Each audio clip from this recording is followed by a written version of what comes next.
বন্ধুরা, মানুষ ভালোবাসার জন্য কী না করতে পারে। ভালোবাসা না পেলে মানুষ পাগল হয়ে যায়, আর ভালোবাসার মানুষ পাশে থাকলে মানুষ বাঁচতে শেখে। এটি একটি রোম্যান্টিক অ্যাকশন তেলেগু মুভি। মুভিটি ভাস্কো দা গামা অ্যালবার্টো ও মনিকার প্রেমের কাহিনী। ভাস্কো দা গামা 25 বছরের যুবক ছিল। সে প্রেমে ভয় পেত, কিন্তু সেই ছেলেই কিনা প্রেমে পড়ল। সে গুন্ডামি করত, তাই তার নামে 3টি কেস ছিল। পুলিশ তাকে ধরে জেলে পুরে দেয়। পুলিশ অফিসার জন তাকে বলে, তোমার বাবা কত ভালো পুলিশ অফিসার ছিলেন, আর তুমি তার ছেলে হয়ে স্মাগলিং করছো। বেশি বাড়াবাড়ি করলে তোমাকে বেশি কেস চাপিয়ে দেব। ভাস্কো বলে, ছোটবেলা থেকেই গুন্ডাদের সাথে বড় হয়েছি স্যার, তাই তাদের মতনই তো হব। তাদের মধ্যে অনেক কথা কাটাকাটি হয়। পুলিশ অফিসার তাকে ক্রিমিনাল হিসাবে তার বায়োগ্রাফি সহ কালো বোর্ড হাতে ধরিয়ে তার ফটো তোলে। এরপর ভাস্কোর জন্য থানার বাইরে তার ছোটবেলার বন্ধু অ্যানি অপেক্ষা করছিল। তারা থানার সামনে থেকে একটি সাইকেল চুরি করে ঠাকুমা ও প্রতিবেশীদের কাছে যায়। তার ঠাকুমা তার থেকে জানতে চায় কেন পুলিশ তাকে তুলে নিয়ে গিয়েছিল। ভাস্কো ঠাকুমাকে টুপি পরানোর জন্য বলে, পুলিশ আমায় ভুল করে তুলে নিয়ে গিয়েছিল, তার জন্য তারা ক্ষমাও চেয়েছে, আর বলেছে কোনোদিনও এরকম ভুল হবে না। এইভাবে একটি স্ট্যাম্প পেপারও দিয়েছে। ঠাকুমা দেখতে চাইলে ভাস্কো অ্যানির থেকে একটি ব্যাংকের স্লিপ হাতে ধরিয়ে দেয়। এরপর ঠাকুমা অনেক আদর করে তাকে আশীর্বাদ করে। গোয়াতে অনেক মাফিয়া ডন ছিল, তাদের মধ্যে স্যামসাং ছিল মাফিয়া ডন। সে মাছের পেটের ভেতর ড্রাগস লুকিয়ে পাচার করত। এরপর অ্যানি ও ভাস্কো বাইকে করে আসতে গিয়ে মাফিয়া ডন রডগেসের জিপ গাড়ির সামনে অ্যাক্সিডেন্ট হয়ে যায়। সে ভাস্কোকে গুলি করতে গেলে ভাস্কো সাহসিকতার পরিচয় দেয়। রডগেস তাকে কাজ দেবে 10% কমিশনে মাল ডেলিভারির জন্য। তার গুন্ডা গ্যাংয়ে যুক্ত হতে বলে। ভাস্কোও রাজি হয়ে যায়। এরপর রডগেস চিকো নামে একটি ছেলেকে মারতে বলে। সে অন্য গ্যাংয়ের ছেলে ছিল, এই এলাকায় মাল বিক্রি করতে এসেছে বলে ভাস্কো চিকোকে খুব মারে ও রডগেসের মন জয় করে। সে তার সমস্ত গ্যাং মেম্বারদের সাথে ভাস্কো ও অ্যানির পরিচয় করিয়ে দেয়। অ্যানির সাথে ফ্লার্টিং করে। পর ভাস্কোকে কি করতে হবে সব বুঝিয়ে বলে। ভাস্কো বলে, আপনি আমাকে বিশ্বাস করতে পারেন ও আরও বেশি মাল ডেলিভারির জন্য আমায় কাজ দেবেন, কারণ আমি মেরি ফাউন্ডেশনের জন্য অনেক টাকা জোগাড় করছি, যেটা আমার ঠাকুমার নামে হয়েছে। তার ঠাকুমার নাম ছিল মেরি। এর পরের সিনে আমরা দেখতে পাই পুলিশ অফিসার জন তার স্ত্রী ক্যাথরিন, যে কিনা সিঙ্গার ছিল, জনকে 3 ঘন্টা অপেক্ষা করতে বলে একটি স্টেজ পারফর্মের জন্য। পর মনিকাকে ডাকে জনের স্ত্রী ক্যাথরিন। মনিকাকে প্রথম দেখাতেই ভাস্কো প্রেমে পড়ে যায়। এরপর অ্যানি ক্যাথরিনের সাথে আলাপ করতে যায় তার ফ্যান হিসাবে, কারণ যে মালগুলি রডগেস দিয়েছিল সেগুলি ডেলিভারি করার জন্য একটি নিরাপদ স্থানের প্রয়োজন ছিল। কথায় কথায় ক্যাথরিন মনিকার সাথে পরিচয় করায় ও তাদের সাথে স্টেজ পারফর্ম জয়েন করতে বলে। অ্যানি ভাস্কোকে একটি তবলা আনতে বলে, কারণ তবলার ভিতর মালগুলি ভালো করে প্যাকিং করে অন্য জায়গায় নিয়ে যেতে হবে। ভাস্কো মালগুলিকে একটি তবলার ভেতর প্যাকিং করে স্টেজে মনিকা ও তার দিদির সাথে পারফর্ম দেখা করে। এর সাথে অ্যানিও জয়েন করে। ভাস্কো মনিকার পারফর্ম দেখে মুগ্ধ হয়ে যায়। এরপর ক্যাথরিন তার স্বামী জনকে অ্যানির সাথে পরিচয় করিয়ে দেয়। পুলিশ অফিসার জন তার পরিবার সহ অ্যানিকে সঙ্গে নিয়ে বাড়ি যায়। তাদের অনুসরণ করে ভাস্কোও চলে যায় ও মনিকাকে দেখতে থাকে। পথে পুলিশ চেকিং করলেও অ্যানি বেঁচে যায়, কারণ জন স্যারের কারণে। বাড়ির সামনে ভাস্কো পুলিশ অফিসার জনের সাথে কথা বলে যে সে শুধরে গেছে, এখন সে ইভেন্ট ম্যানেজারের কাজ করছে। জন স্যার ভাস্কোকে অনেক শুভেচ্ছা জানায়। এরপর ভাস্কো মনিকা একে অপরকে দেখতে থাকে। রডগেস ভাস্কোর কাজে খুশি হয়ে অনেক টাকা দেয়, একটি বন্দুকও দেয়। ভাস্কো জানায় এই বন্দুক আর সে দুজনই এখনো ভার্জিন। সবাই মজা করে তাকে বাচ্চা বলে। সে জানায় একদিন এই বাচ্চাই সবার বাপ হবে। ঠিক এই সময়ই গুলি চলতে শুরু করে। স্যামসাংয়ের গুন্ডারা ভাস্কোকে গুলি চালায় এবং ভাস্কো সমস্ত গুন্ডাদের ওপর এবং রডগেসকে বাঁচায়। ও আনন্দ করতে করতে বলে জীবনের প্রথম মার্ডার করলাম, সবাই তালি দাও। এরপর ভাস্কো মনিকাকে ফোন করে তার সাথে ফ্লার্টিং করার চেষ্টা করে। মনিকা জানায় আমার থেকে কি চাও। ভাস্কো ফ্লার্টিং করতে করতে আরও বলে যে আমি তোমার সাথে প্রেম করতে চাই। মনিকা বিরক্ত হয়ে তার দিদি ক্যাথরিনকে ফোন দিয়ে আসে।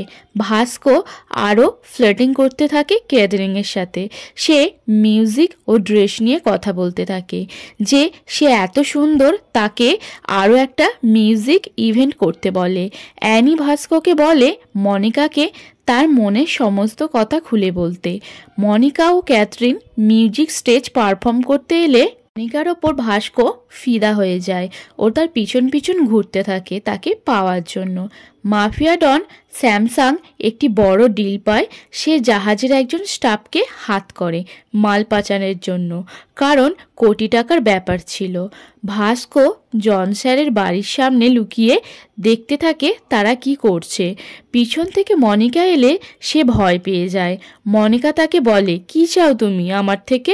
তখন ভাস্কো মনিকাকে জড়িয়ে ধরে। মনিকাও জনের আওয়াজ শুনে বলে একটু পর আসছি। সেখানে সে এইভাবে পালিয়ে যায়। অ্যানি সেখানে এসে বোঝায় ভাস্কোকে সে আওয়ারা হতে চলেছে। ভাস্কো বলে যে সে শুধু মনিকার ওপর অ্যাট্রাকশান আছে, তেমন কিছু নেই। এরপর জনসার ও ক্যাথরিন বাগানে টর্চ মারলে তারা পালিয়ে যায়। এর পরের সিনে আমরা দেখতে পাই রডগেস পুলিশকে জানায় একটি জাহাজে জার্মানি থেকে অনেক ড্রাগস আসছে, কারণ স্যামসাং তার শত্রু ছিল। ভাস্কো জানায় আপনি তো স্যামসাংয়ের সমস্ত মাল ও পরিকল্পনা পুলিশের হাতে তুলে দিলেন। সেই মাল যদি আপনার হতো তাহলে কত কোটি টাকা আপনি ইনকাম করতে পারতেন। রডগেস বলে তুই বল কিভাবে সব মাল এখন আমার হবে। ভাস্কো বলে আইডিয়া বলবো, তার জন্য আমায় 10% কমিশন লাগবে। রডগেস রেগে গিয়ে তাকে মারতে থাকে আর বলে তোকে রাস্তা থেকে তুলে এনে কাজ দিয়েছি আর তুই কি না কমিশন চাইছিস। ভাস্কো ও তার রেট বাড়াতে থাকে আর বলে আমি কোনো কিছুই বলবো না কমিশন না পেলে। এরপর রডগেস ভাস্কোকে তার দল থেকে তাড়িয়ে দেয়। ভাস্কো সবাইকে গুড বাই বলে চলে যায়। অ্যানি বলে এবার তাহলে আমরা কি করব। ভাস্কো জানায় তারা একটি নতুন কোম্পানি খুলবে আর তার সিও হবে অ্যানি। এরপর ভাস্কো দেখতে পায় মনিকা বাসে উঠে কোথাও যাচ্ছে, তাই সে ক্যাথরিনকে জিজ্ঞেস করে মনিকা কোথায় যাচ্ছে। তার উত্তরে ক্যাথরিন জানায় মনিকা মুম্বাই যাচ্ছে ও সে নাও আসতে পারে। এরপর ভাস্কো বাইকে করে মনিকার পিছু নেয়। সে বাসে উঠে মনিকাকে সঙ্গে যেতে বলে। মনিকা বলে কি কাজ আছে আমার সঙ্গে তোমার। ভাস্কো জানায় এক রাতের জন্য কি আমি তোমার সাথে থাকতে পারি। এই কথা শুনে বাসের কন্ডাক্টর বলে ভাই তুই খুব ভয়ঙ্কর ছেলে আছিস, বাস থেকে তাড়াতাড়ি নাম।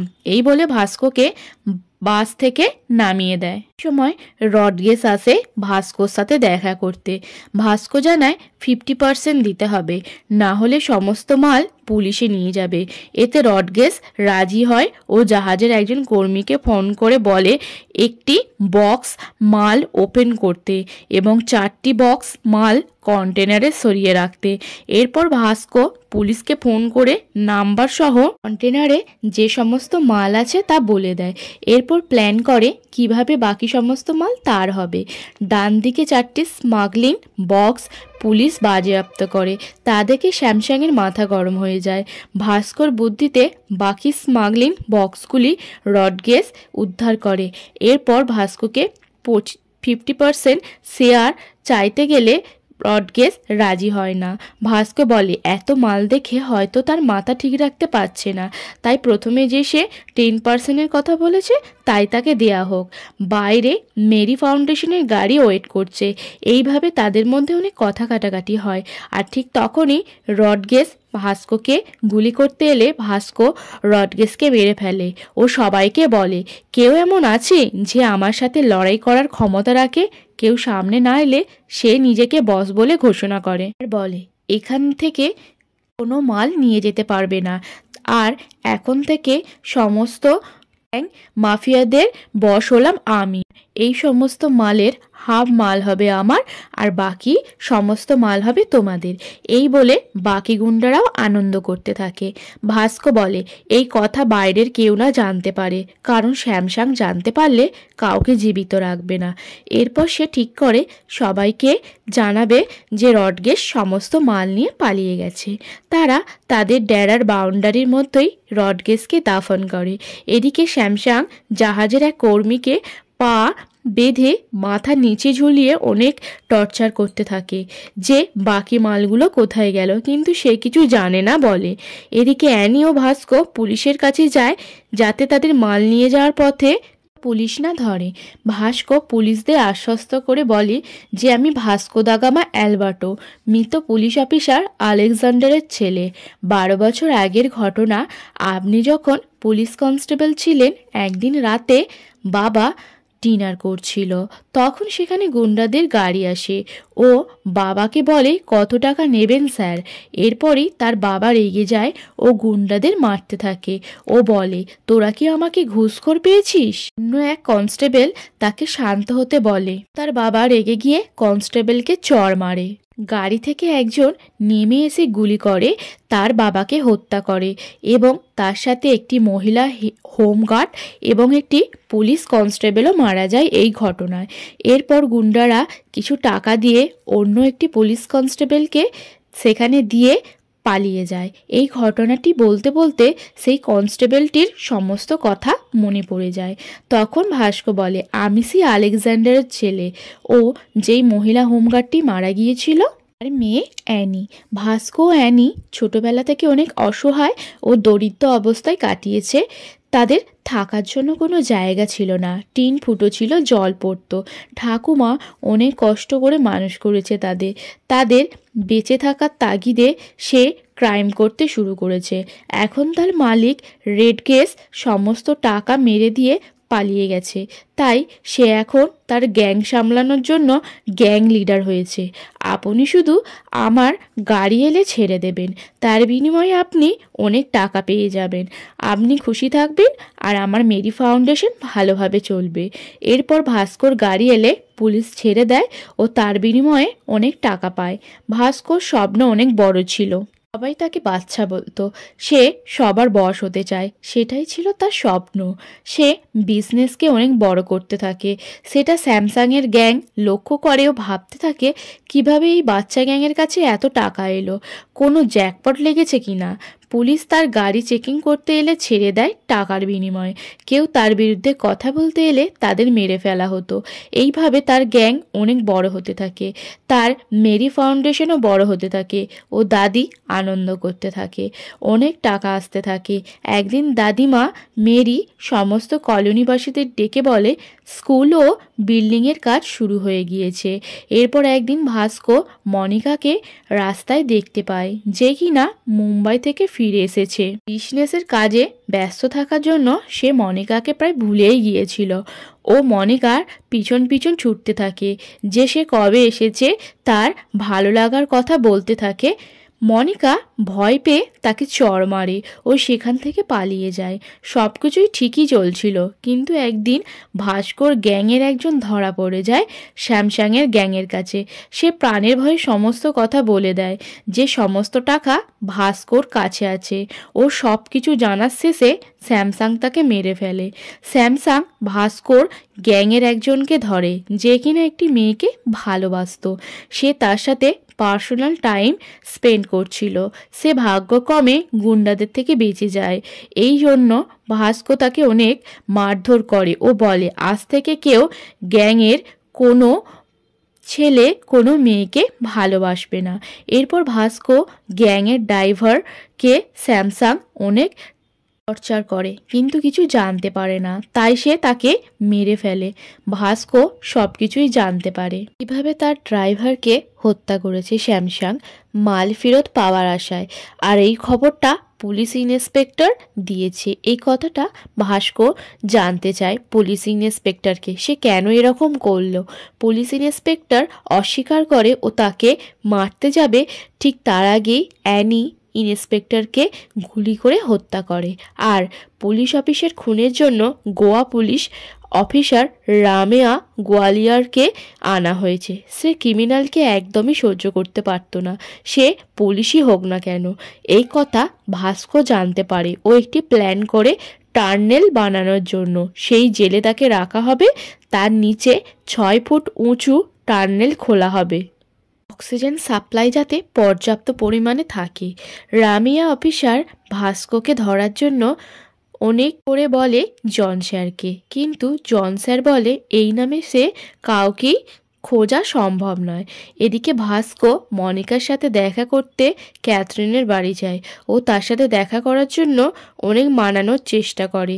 রোডে পুলিশ চেকিং করতে এলে ভাস্কোকে পুলিশ অফিসার রামেয়া পরিচয় জানতে চায়। ভাস্কো বলে আমি অফিসার আলেকজান্ডারের ছেলে অ্যালবার্টো। এরপর থেকে তাকে ছেড়ে দেওয়া হয়। এই সময় স্যামসাংয়ের গ্যাংয়ের 2 জন ভাস্কোকে দেখে ফেলে ও তাকে মারার কথা বলে। এদিকে স্যামসাং একটি অ্যাস্ট্রোলজারের কাছে যায় ও একটি তোতা কার্ড দেখায়, মানে হলো যে তার এখন খারাপ সময় চলছে। সে তার গ্যাংয়ের 2 জনকে বকা দেয়, কিন্তু তারা শুনতে চায় না। তারা ভাস্কোকে মারতে চায়, কিন্তু তার আগেই ভাস্কো তাদেরকে মেরে দেয়। এদিকে রামিয়া জন স্যারকে ভাস্কোর পরিচয় গোপন করার জন্য অনেক বকা দেয়, যে জন স্যার কেন তার পরিচয় গোপন করেছে। ভাস্কো তার পরিবারের অনেক ক্লোজ ফ্রেন্ড ছিল ও ইভেন্ট ম্যানেজারের কাজ করত, সেটি জন স্যার জানায়। রামিয়া জন স্যারের বাড়ি যায়, কিন্তু ক্যাথরিন তাকে ফোন করলেও ফোন তোলে না, কারণ সে মনিকার সাথে ঘনিষ্ঠ সময় উপভোগ করছিল।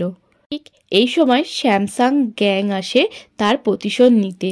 অনেক গুলি চলে ও সেখানে পুলিশ আসে, কিন্তু তার আগে ভাস্কো পালিয়ে যায়। মনিকাকে অ্যারেস্ট করে পুলিশ ও অনেক জিজ্ঞাসাবাদ করে। মনিকা জানায় আজ তার প্রথম দিন ছিল ভাস্কোর সাথে, তাই সে কিছুই জানে না। পুলিশ অফিসার রামিয়া চলে গেলে ভাস্কো ও তার গুন্ডারা মনিকাকে উদ্ধারের জন্য পুলিশ স্টেশনে ভাঙচুর করে। মনিকা জানায় যে সে ভাস্কোকে ভালোবাসে ও মনিকা বাড়ি পালিয়ে এলেও সে পুলিশ স্টেশনে আবার ফেরত যায়। রামিয়াকে জানায় ভাস্কোর সাথে তার কোনো যোগাযোগ নেই। এরপর জন স্যার তাকে সঙ্গে নিয়ে বাড়ি চলে যায়। ভাস্কো স্যামসাংকে টাইম বম লাগিয়ে ওয়ার্নিং দেয় সে যেন তার পিছন ছেড়ে দেয়। এদিকে রামিয়া ভাস্কোর খোঁজ করতে থাকে। একদল ছেলে ভাস্কোর ওয়ান্টেড ছবি ছিঁড়ে ফেলছিল, তাদের ধরে মেরি ফাউন্ডেশনের ডেরায় যায়। সেখানে সমস্ত টাকা বাজেয়াপ্ত করে ও বিল্ডিং তৈরি বন্ধ করতে বলে। তখন একজন মহিলা ভাস্কোর অতীত সম্পর্কে সব কথা বলে, কিভাবে তার ছোটবেলা কেটেছে। এদিকে মনিকা পালিয়ে যাওয়ার ভাস্কোর কাছে এবং অন্তরঙ্গ সময় কাটায়। ঠিক সেই সময় রামিয়া আসে অ্যারেস্ট করতে, কিন্তু ভাস্কোর গুন্ডাদের শুট আউটের ভয়ে জন স্যার পুলিশদের বাস থেকে নামিয়ে নেয়। বাড়িতে এসে মনিকাকে সবাই অনেক বকা দেয়। অন্যদিকে অ্যানি দাদিকে বোঝায় মনিকার জন্য ভাস্কো দলের সবাইকে মৃত্যুর দিকে ঠেলে দিচ্ছে। অ্যানি অনেক মারে, কিন্তু ভাস্কো বলে সে মনিকা ছাড়া বাঁচবে না। একদিন চার্চে ক্যাথরিনের সাথে মনিকা যায়, সেখানে খবর দেয় ভাস্কো তার জন্য অপেক্ষা করছে। চার্চের পিছনে রাস্তা দিয়ে পালিয়ে ভাস্কোর সাথে দেখা করতে আসে। সেখানে এসে দেখে পুলিশ আসলে তাদের জন্য ফাঁদ পেতে রেখেছে। পালাবার উপায় না দেখে ভাস্কো ধরা পড়ে। জেলের সামনে মনিকা অনেক জেদ করে ভাস্কোর সাথে দেখা করার জন্য। ভাস্কো পুলিশের বুকে বন্দুক তাক করে মনিকাকে দেখা করার জন্য অনেক জেদ করে। তার জেদের কাছে হার মেনে পুলিশ মনিকার সাথে দেখা করায়। ভাস্কো মনিকাকে বলে যদি জজ সাহেব 2-3 বছরের জন্য সাজা শোনায় তাহলে চুপচাপ এখানে পড়ে থাকবো, আর যদি আজীবন কারাদণ্ড শোনায় তাহলে 24 ঘন্টার মধ্যে আমি তোমার কাছে থাকবো। এরপর তারা কিস করে ও মনিকা বাড়ি চলে যায়। এদিকে শ্যামসাং তার মাল উদ্ধারের চেষ্টা চালিয়ে যায়। ভাস্কর জেলে সময় কাটায় ও মনিকা সহ তার গ্যাংয়ের লোকেরা ভাস্কর ফিরে আসার জন্য অপেক্ষা করছিল। 1 মাস পর কোর্টের রায় আসে, ভাস্কর আজীবন কারাদণ্ড হয়েছে। এরপরই সে পালানোর পরিকল্পনা করে ফেলে। সে জেল থেকে পালাবার জন্য দীর্ঘদিন ধরে যে টানেল খুঁড়েছিল সেটির মধ্য দিয়ে পালিয়ে যায়। বাইরের গ্যাংয়ের সবাই পুলিশের ইউনিফর্ম পরে অপেক্ষা করছিল। এদিকে স্যামসাং তার মাল উদ্ধারের চেষ্টা চালায়। ভাস্কর জলের নিচে সমস্ত মাল লুকিয়ে রেখেছিল, সেটা স্যামসাং গ্যাংয়ের একজন দেখে ফেলে। মনিকা বাড়ি থেকে পালিয়ে যায়। সমস্ত টাকা মেরি ফাউন্ডেশনে লুকিয়ে রাখা হয়। অ্যানি মনিকাকে নিয়ে ভাস্কর কাছে যাচ্ছিল। সেখানে রাস্তায় স্যামসাং তাদের বন্দি করে ও ভাস্করকে তাদের সামনে আসতে বাধ্য করে। স্যামসাংয়ের গুলিতে অ্যানি মারা যায়। সেখানে রামিয়া আসে ও তার গ্যাংয়ের সামনে গুলি করে। ভাস্কর স্যামসাংকে গুলি করে। এরপর মনিকাকে নিয়ে পালিয়ে যায়। তাদের পিছন পিছন পুলিশ আসে, কিন্তু গেটে বড় তালা থাকার কারণে তারা যেতে পারেনি। মনিকা সামনের তালা খুললেও পিছনের তালা বড় ছিল, তাই পুলিশের হাতে ধরা পড়ে। ভাস্কর মনিকাকে ভালোবাসি জানায়। ভাস্কর পুলিশকে জানায় হয় তাদের ছেড়ে দেবে, নয় তাদের শ্যুট করবে। মনিকা জানায় আর পালাবার রাস্তা নেই। রামিয়া জানায় সে শ্যুট করবে। ভাস্কর শ্যুট করার আগেই রামিয়া শ্যুট করে। রামিয়া জানতে চায় কেন সে শ্যুট করেনি। ভাস্কর জানায় তার বাবা পুলিশ অফিসার ছিল, তার মধ্যে সে তার বাবাকে দেখতে পায়। দাদিমা অনেক কান্না করে। মনিকা ভাস্করকে জিজ্ঞাসা করে তুমি কি মরতে চলেছ, আর সেই তার উত্তর চোখেতে দেখতে পায়। তখনই সে গুলি নিয়ে মনিকা সুসাইড করে। এইভাবে প্রাণে তাড়াতাড়ি শেষ হয়ে যায়। আপনাদের যদি এই মুভি এক্সপ্লেনটি ভালো লেগে থাকে তবে চ্যানেলটিকে অবশ্যই সাবস্ক্রাইব করবেন এবং লাইক ও শেয়ার দেবেন। ধন্যবাদ।